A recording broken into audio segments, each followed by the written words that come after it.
अब यहाँ पर हम इस क्वेश्चंस को डिस्कस कर रहे हैं.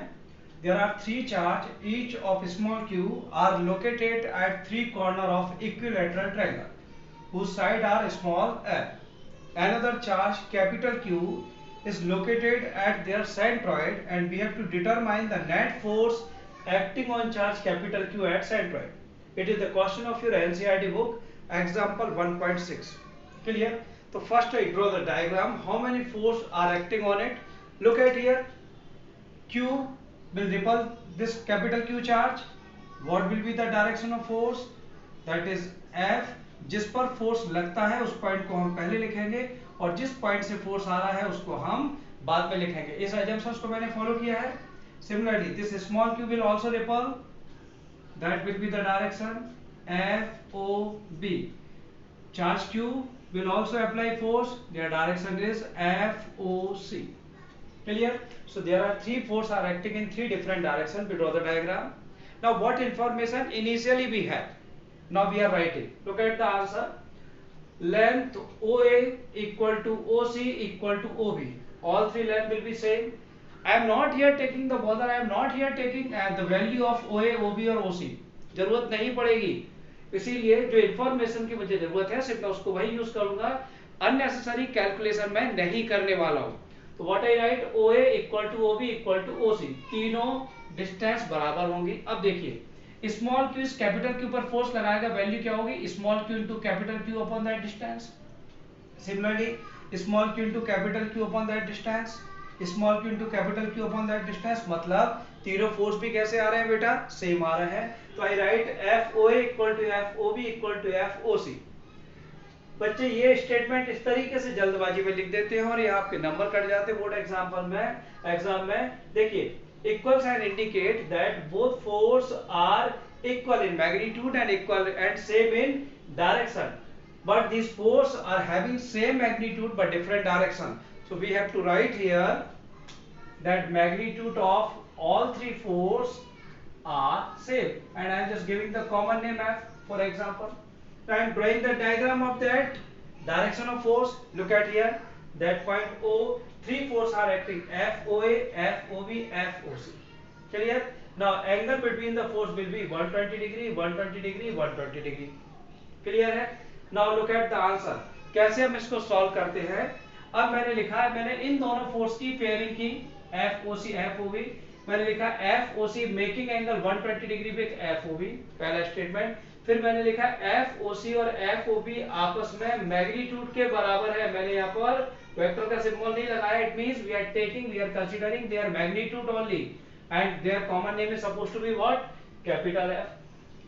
अब मैं यहाँ पर इसको सॉल्व करने के लिए बेटा वेक्टर का वो फॉर्मूला यूज नहीं कर रहा हूँ, under root a square plus b square plus 2ab cos 120 degree, because I remember that case, I remembered the answer. If two forces are at 120 degree and they are equal, their resultant force is what? Either of the force. वही force हमें लौट के आता है.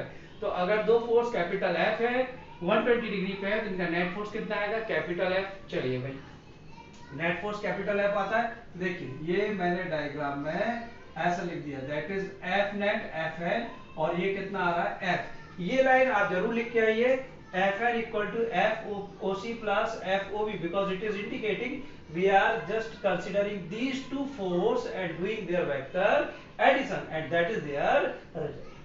Right? Simple है. Again next step. Now two force are available here. One force is capital F, other force is FOA, and this FOA is what? That is capital F. तो बच्चे diagram देख के बोल के बता देते कि सर ये भी F है, ये भी F है और इनके बीच का एंगल 180 डिग्री है, तो नेट फोर्स क्या आएगा, जीरो आएगा. हम फिर भी इसको एक्सप्लेन करेंगे. तो देखिए नेक्स्ट स्टेप मैंने लिखा FN is making angle 180 degree with FOA, right? And both force are equal again. Now we are doing addition of it, FN plus FOA. Net result suppose to be what, FIN. Final लिख दिया मैंने. जब इसका vector addition करोगे तो आप सीधा answer क्या लिखोगे, जीरो. या आपको ये बताने की जरूरत नहीं है कि दो फोर्स अगर इक्वल है और 180 डिग्री पे है तो a square plus b square plus 2ab cos 180 का आंसर जीरो आएगा. So we are just using the result which we have learned in their case study. इतनी लिबर्टी आपको रहती है, आपको अलाउ रहता है. So that is the way to answer of that question if this question asked in your examination. Look at here once. Look at all the steps which I write, कहीं कोई confusion हो देख लीजिए अच्छे से।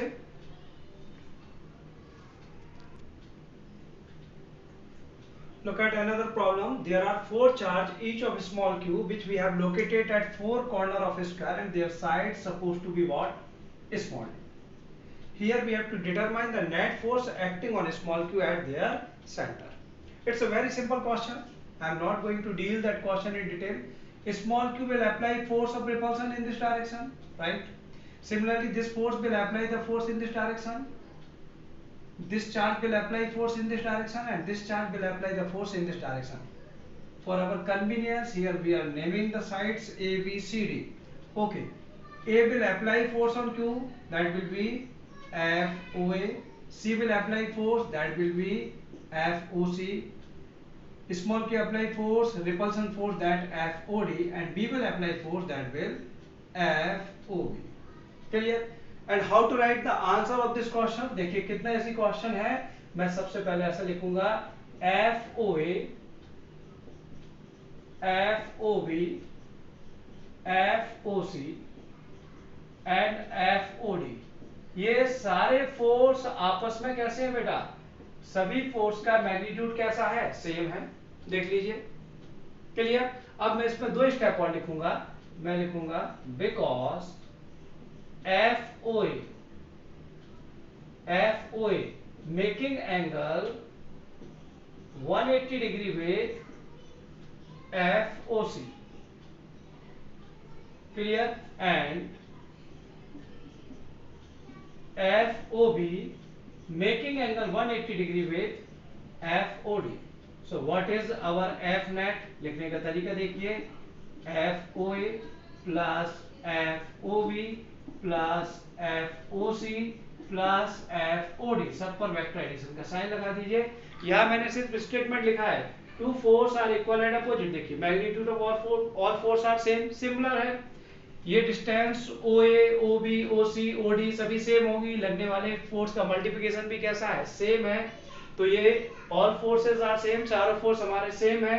ये 180 डिग्री पर है, एक दूसरे को कैंसिल करेंगे। ये भी 180 डिग्री पर है, एक दूसरे को कैंसिल करेंगे। क्लियर? तो जब मैं चारों फोर्स का एडिशन करूंगा तो what will be our net force? Answer is 0।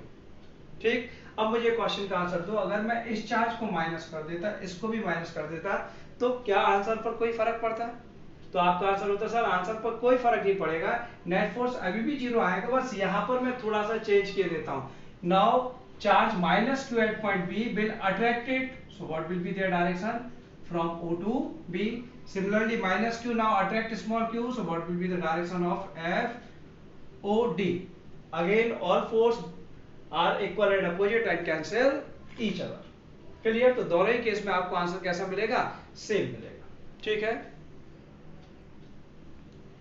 Again this is the question of your NCERT book, one of the easiest question for you right now. देखिए there are four charge minus 5 microcoulomb plus 2 microcoulomb minus 5 microcoulomb plus 2 microcoulomb are at four corner of a square whose side is 10 centimeter. Another charge 1 microcoulomb is at centers. Here we have to determine net force acting on 1 microcoulomb. आप लोगों के सारा question में कुछ भी नहीं बचा है। 2 माइक्रोकूलम दोनों चार्ज फोर्सेस एक दूसरे को कैंसिल करेंगे, क्योंकि ये भी -5 है, ये भी -5 है, ये भी एक दूसरे को क्या करेंगे? कैंसिल करेंगे। सिर्फ इनकी नेमिंग देख लीजिए एक बार, सिर्फ समझने के लिए। -5 क्या करेगा? +1 को अट्रैक्ट करेगा, तो what I am writing? FOA, that is the direction of force. Similarly it will also attract, direction FOC। 2 microcoulomb is positive, 1 is positive, it will apply force of repulsion. So what will be direction of force? Force applied by point B on O. So what we write? FOB, and direction of repulsion here. Similarly 2 microcoulomb, answer is FOD. Baki the explanation remains same. Net force will be 0.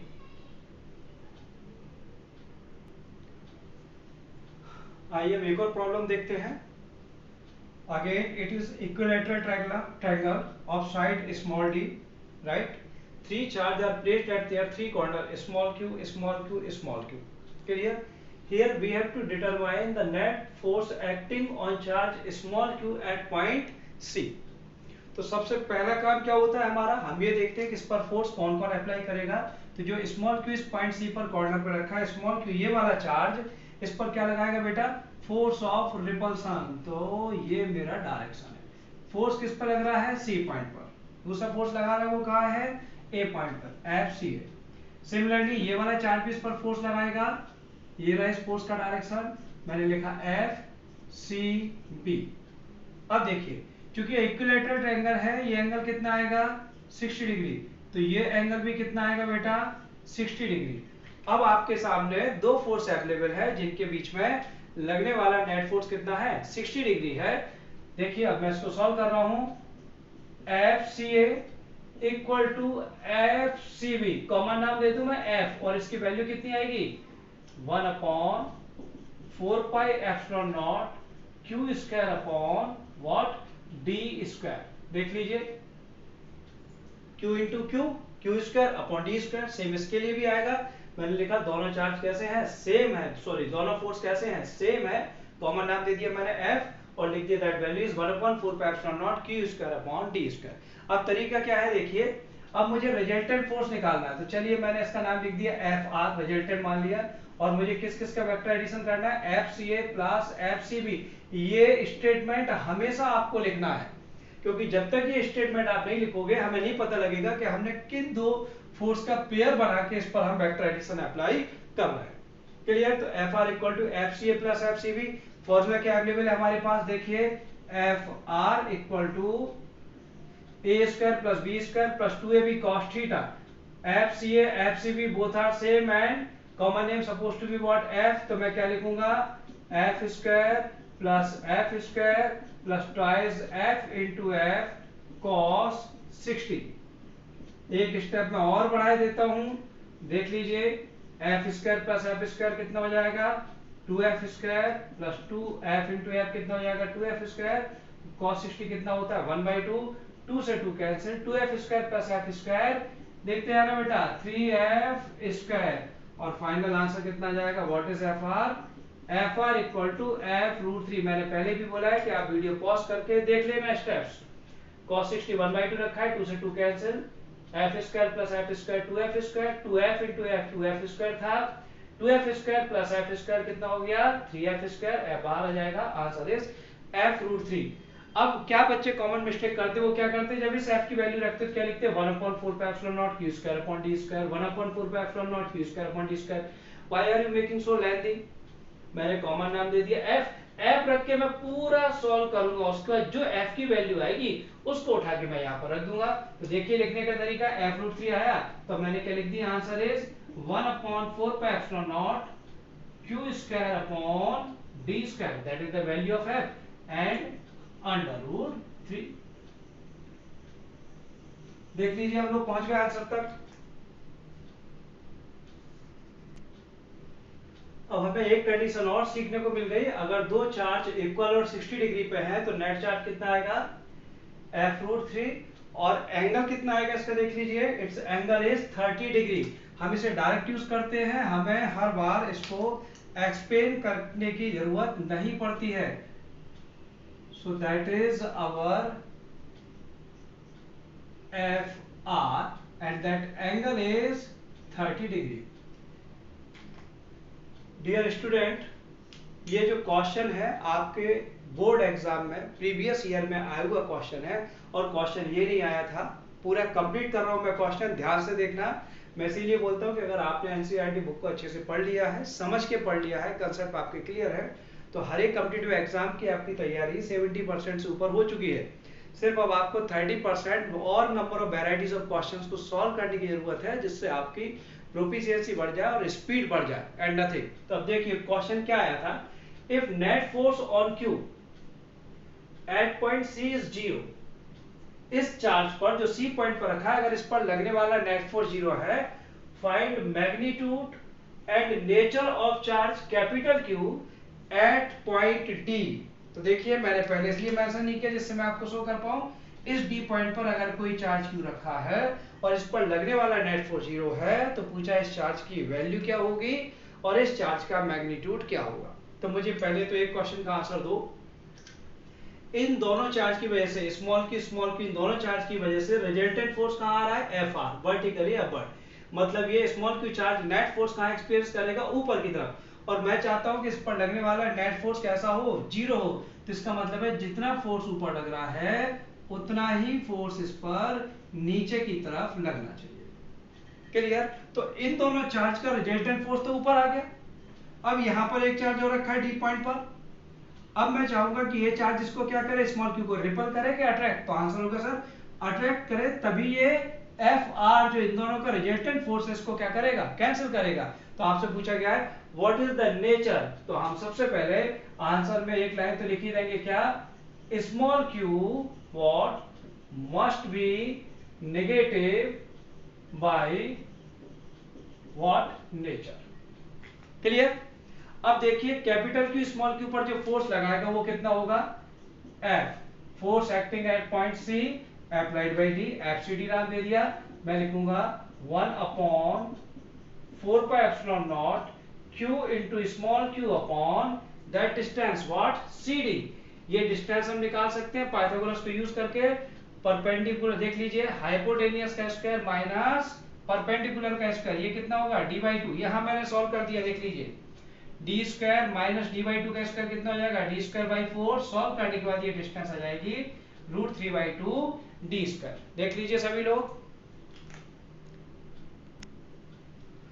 देखिए FCD कितना आ गया, FCD 1/4πε0 capital Q into small Q upon that distance √3/2, जो मैंने separately calculate की हुई है, √3/2 D का होल स्क्वायर, √3 का स्क्वायर 3, 2 का स्क्वायर 4 ऊपर पहुंचेगा।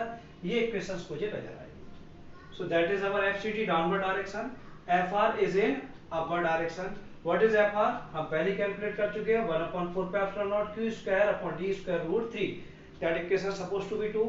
अब मुझे दोनों फोर्सेस को बराबर करना है। इसका मतलब है यहाँ जो एग्जामिनर है वो ये चाहता है कि आपको वेक्टर के साथ साथ इक्विलिब्रियम भी अप्लाई करना आना चाहिए। हम पहले पढ़ चुके हैं इक्विलिब्रियम मतलब net force acting on body is zero, there two force which are in opposite direction they must be equal also, after that we get the condition of equilibrium. तो हमने यहाँ पर ये इक्विलिब्रियम की कंडीशन लगाने के लिए दोनों को इक्वल किया। इक्वल करने के बाद देखिए अब इनको काटे पीटने वाला काम, विदाई समारोह शुरू, 1/4πε0 से 1/4πε0 cancel, small Q D square से small Q D square cancel, capital Q equal to कितना बचेगा, √3 मल्टीप्लाई बाई 3/4। तो our answer is Q equal to Q 3√3/4। अब चूंकि ये चार्ज कैसा है, नेगेटिव बाई नेचर है, ठीक, जो मैंने एक्सप्लेन कर दिया था। तो जो फाइनल आंसर निकल के आए उसके बाद उसमें आप माइनस साइन को लगा दीजिए। तो ये क्वेश्चन आपके प्रीवियस ईयर बोर्ड एग्जाम में आया हुआ क्वेश्चन है। Now it is a complete answer of that